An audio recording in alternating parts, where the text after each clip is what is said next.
In 2019, a company founded in Africa listed on the New York Stock Exchange. Not a mining company, not oil and gas, an e-commerce company built to serve African consumers by a team that believed the continent was ready to shop online. This is the Jumia story. Welcome to African Stack. I'm Yoku. Every week I put a spotlight on the companies and innovations shaping tech on this continent. We've covered Flutterwave, Paystack.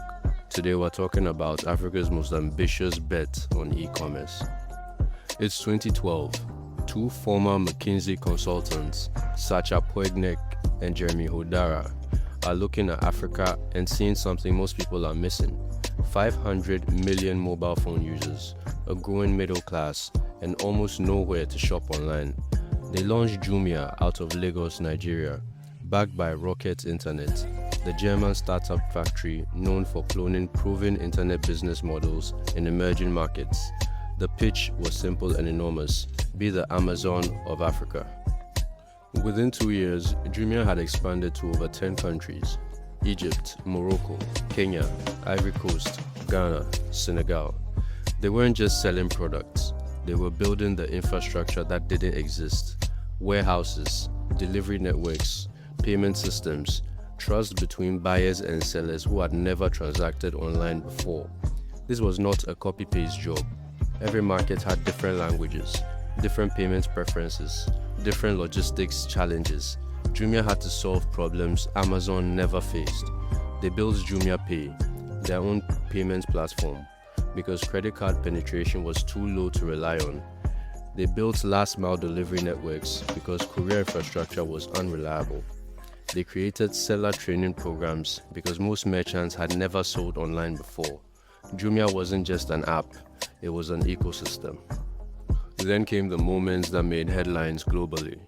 April 12, 2019, Jumia lists on the New York Stock Exchange under the ticker JMIA, the first African tech startup ever to list on a major US stock exchange.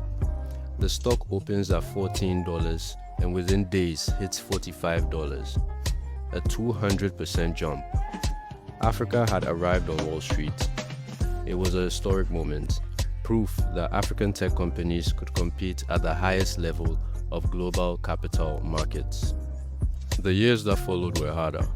Short sellers attacked the stock. COVID disrupted logistics.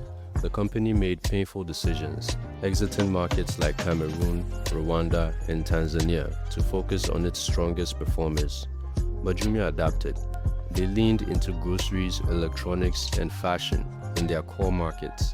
They doubled down on Jumia Pay, and they kept building.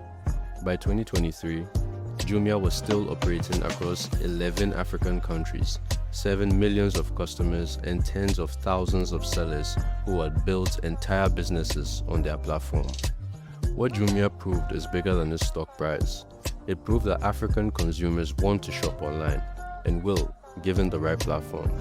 It proved that building for Africa requires solving African problems, not importing solutions. And it proved that African companies can access global capital markets on their own terms. The road has not been straight, but the bet Sacha and Jeremy made in 2012 that Africa was ready, that bet was right. For every builder on this continent wondering whether the market is ready for what they are building, Jumia proved it is. You just have to build for it properly. Subscribe to the African Stack for a new spotlight every week. I'm Yoku. See you next week.